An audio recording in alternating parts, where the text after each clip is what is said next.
What's up, you guys? Welcome back to my channel. This is your girl Antonia, and I'm back with another video. And as you can tell by the title, we're going to be talking about how I dealt with having a high-risk pregnancy and my labor and delivery story time explained. So first, I found out I was pregnant Christmas Eve of 2021.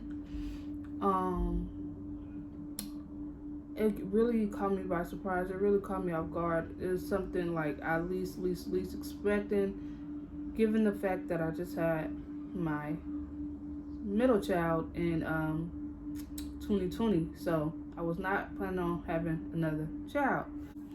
Upon finding out, when you go get that first, like your expected delivery date and your expected due date, and stuff like that, your checkup, workup, and all that, blood tests and all that stuff, they told me that I was going to have a high-risk pregnancy, and they immediately referred me to a different doctor.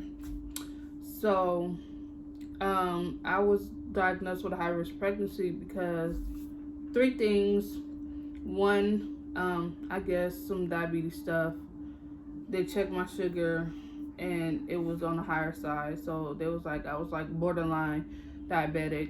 And then preeclampsia, and I guess my blood pressure was elevated at that time. And then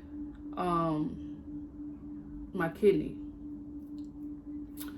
So first I'm gonna start off with my kidney because it kind of like goes back into my previous pregnancy, because when I was pregnant in 2020,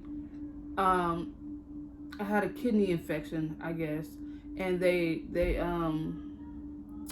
what they do? I had a kidney infection, and they gave me some antibiotics and some pain pills. I guess with the kidney infection, I don't think it's a kidney infection because it occurred multiple times and some other stuff happened. But what happened was I had some really, the pain in my side was so freaking bad I can barely move. So, and that's when I was around 7.5 months pregnant with my son in 2020. That's when it happened. And like I said, they gave me some antibiotics and some pain medicine, and then it went away and I was cool. Fast forward to this pregnancy. I guess since that happened while I was pregnant, they was just being precautious. The preeclampsia and the blood pressure. The preeclampsia and the diabetes. Them telling me that I was going to have a high-risk pregnancy kind of threw me off since the beginning, because, that's just something that I wasn't used to.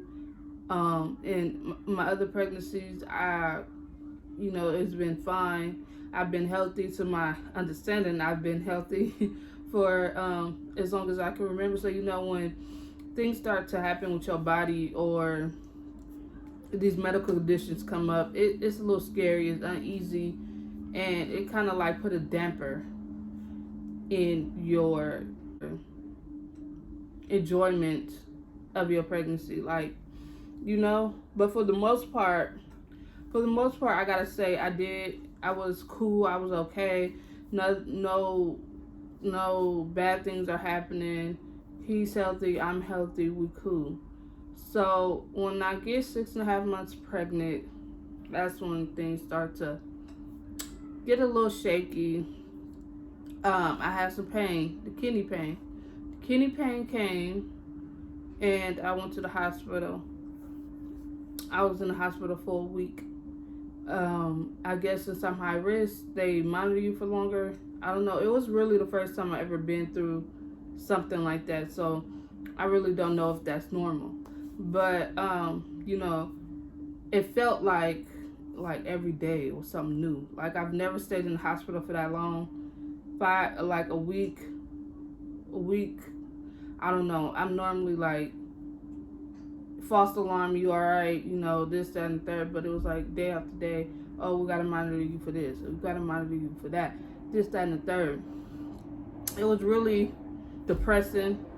But at the same time, I appreciated it, because I have to tell y'all, my nurses, doctors, each and every person, like I can't complain about like no one. They showed the utmost respect. They was like I can't say it. They made sure everything was good. I was good. My baby was good. Like, they were amazing. Like, each and every, because they changed shifts, so every shift was on point. Like, really. It ultimately was my kidney. That's kind of why I wish I recorded why I was actually there, because I really don't remember the pain medicine they gave me, because it was so much and I went multiple times. So they gave me pain medicine and they gave me antibiotics like they did the last time. The only thing about that is I went again. I got released from the hospital from staying there a week, and then I went back. Pain.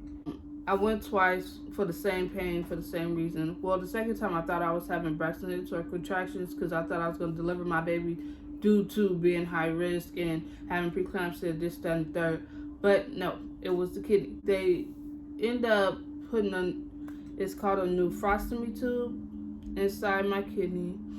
It's inside my kidney, and it drains out from the outside of my body. I will show y'all, but I won't show y'all the back, but I'll show you guys where it's connected at. It got to be covered up, but that's where that's connected at. What happened is, when my kidney is inflamed and it's bigger than what it's supposed to be, and I don't know if it's because I have a horseshoe kidney. Me having a horseshoe kidney is my kidneys didn't detach, like they're together in the shape of a horseshoe. And to my understanding, it was only because I was pregnant that caused the pain, because when you're pregnant, as your baby grow, your organs start moving and everything in there start getting, moved and stuff like that. And my son was putting pressure on my kidney, causing it to do some things that it didn't need to do. But once I delivered, it should be fine. But that is not the case. So I'm currently I got a doctor's appointment actually next week. Next week to see a urologist to see what's going on with my kidney. I'm praying, fingers crossed, that it's still in good condition after all of this. Okay, so that's part of why I had a high risk pregnancy, and that's part of the things that I was going through as I was pregnant. So with my preeclampsia and diabetes, that was definitely something different. Diabetes is not no joke. They take diabetes very seriously, especially when you're pregnant. And I don't know, it's not something I enjoyed. I'm pretty sure nobody enjoys it, pregnant or not. But yeah, for the first 6 months, I did not, I was fine, regular. I never got lightheaded. I never felt dizzy. I never seen stars in my eyes. I never, my feet didn't swell up. Well, that's part of preeclampsia and diabetes, but same. That's for both, really. I never, with preeclampsia, I didn't feel no weirdness. My body didn't feel any different from my previous pregnancy. So that's why I was like, it sucks. It really sucks.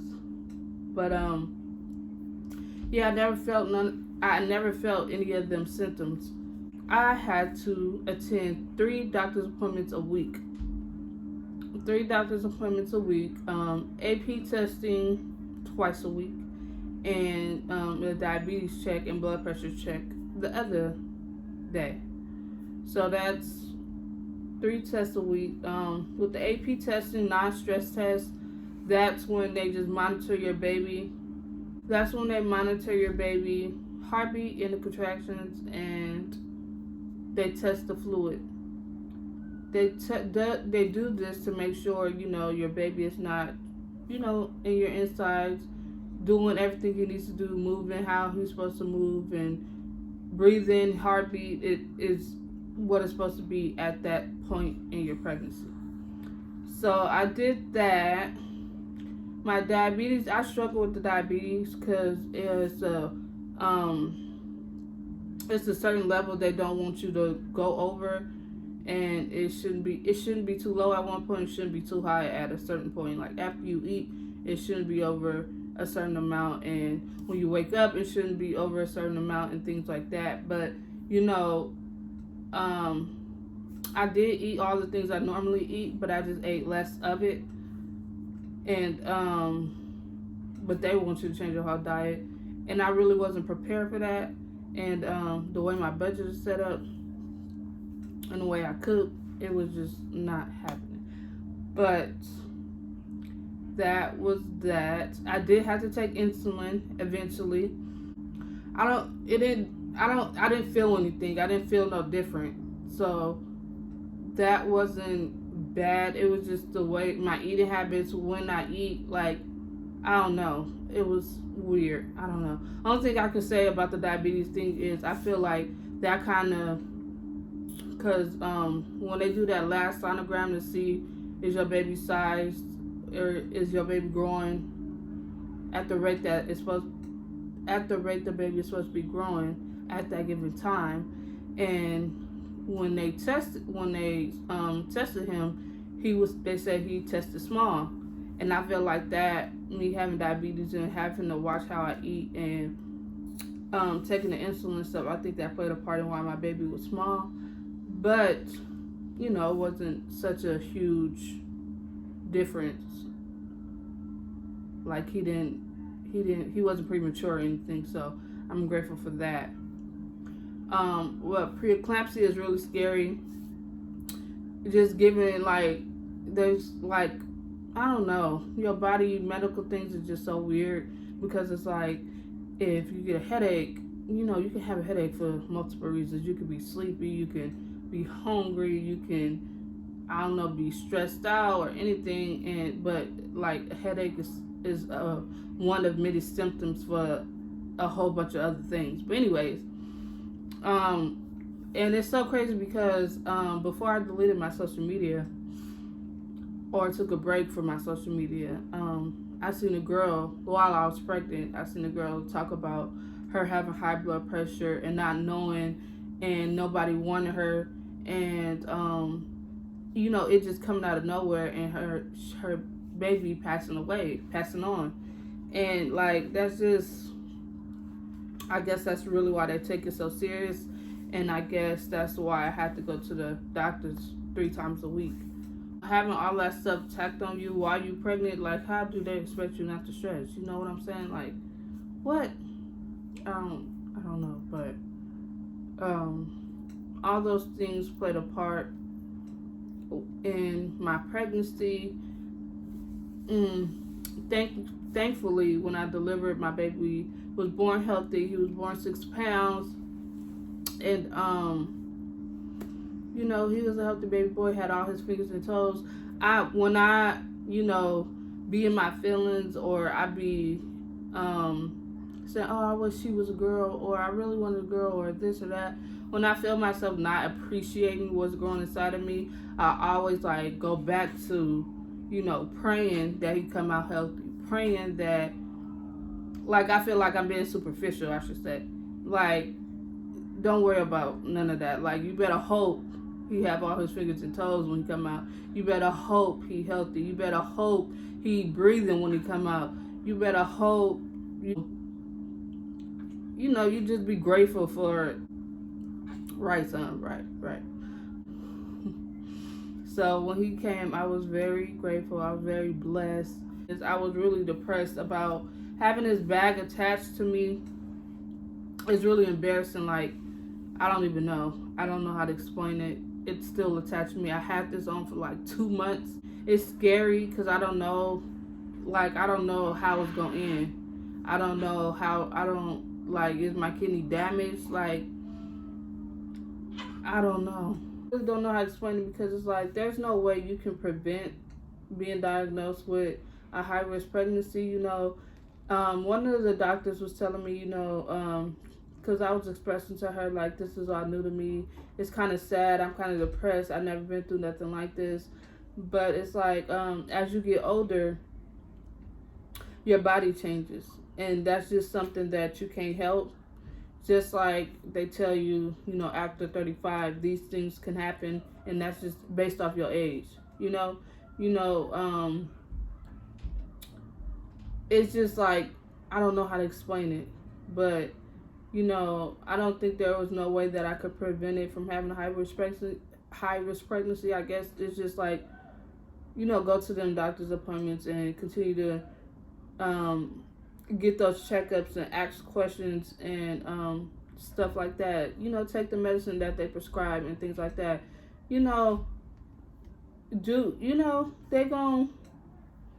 They're gonna help you, but in no way, like, it's just so, that's the scary thing about everything, because you just don't know what's gonna happen.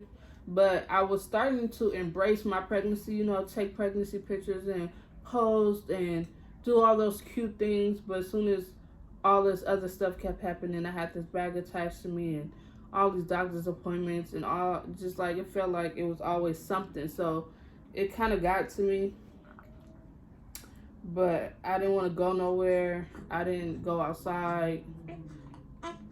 But you don't want to be like that all the time. So, it's scary when you healthy for so long and then things start happening to your body and stuff like that. So that's currently what I'm dealing with. I will be vlogging and documenting all my appointments in the process. I didn't tell y'all, I did post a labor and delivery vlog, but I wanted to touch on some things that happened. I should say, it happened so fast. Like, me delivering him happened so fast. So I did get induced. I guess with being high risk, you automatically have to be induced. Luckily, I didn't have to be induced super early. I had him at 37 weeks, and that's technically still full term. So that was a good thing. I really didn't want to have him have to be in the NICU or anything like that. So I was very blessed for that. Like I said earlier, he was 6 pounds. He was tiny. My other 2 kids was 8 pounds and some change. They did the balloon method, where it widens your cervix, and then I took a pill to make the contractions come quicker. What else happened? The epidural was the son of a gun. I did get the epidural. I got the epidural every time. I felt like, ooh.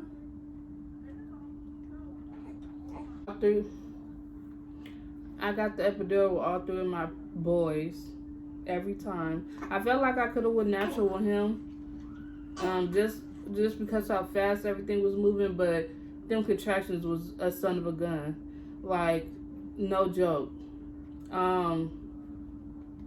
It was, the sharp pain was killing me, and I never cried during none of my deliveries or while I was in labor, but this time I did. But I don't think it was because of the pain, because I was kind of being a G through it, but it was like I was overwhelmed. And the doctor kept poking me with the epidural. Like, he did it 3 times, and then he gonna try to pride himself on never having to do it that many times previously. But okay, so what's going on, But anyway, the 3rd time it works. I was really numb, and once you get the epidural, the sharp pain stops, so that's a good thing. Only thing you start to feel after that is the pressure.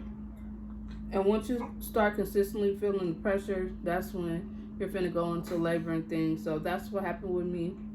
And I felt the pressure. Like, when I say I felt it, I felt it. And it was like, I kept feeling it.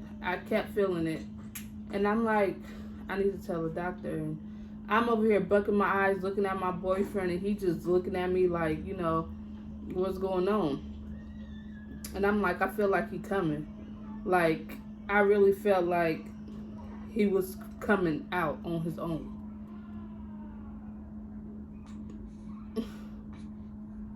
I really felt like he was coming out on his own. So I'm like, you know, call the doctor, like, I feel it, like, I feel it, like, I feel it, like, I don't know how to explain it, but I was feeling something. So the doctor was like, okay, you feel the pressure, let's check, let's see where you at so you can start pushing. When that lady checked me, man, my son's head was crowning, like he was out, he was coming out. They was like, you need to push, like, you need to push. My boyfriend hopped up, like, you know, he trying to record and see and do all this. So, he trying to see and do all this. So I'm like, I can't push. Like, in that split second, I forgot, like, what I'm supposed to, like, I know I'm supposed to push, but I'm like, how y'all want me to do it?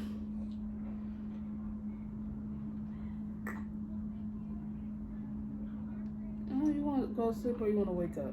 Which one? You want to go to sleep or you want to wake up? I need to hurry up before he... Here. So, the nurse and my boyfriend, everybody grabbing my leg so I can push, and I pushed, and he came out. My baby fell out. He was ready to meet me. Period. He was ready to say hello to his mother, like he wanted to see me, just as much as I wanted to see him. Cause what? Yeah.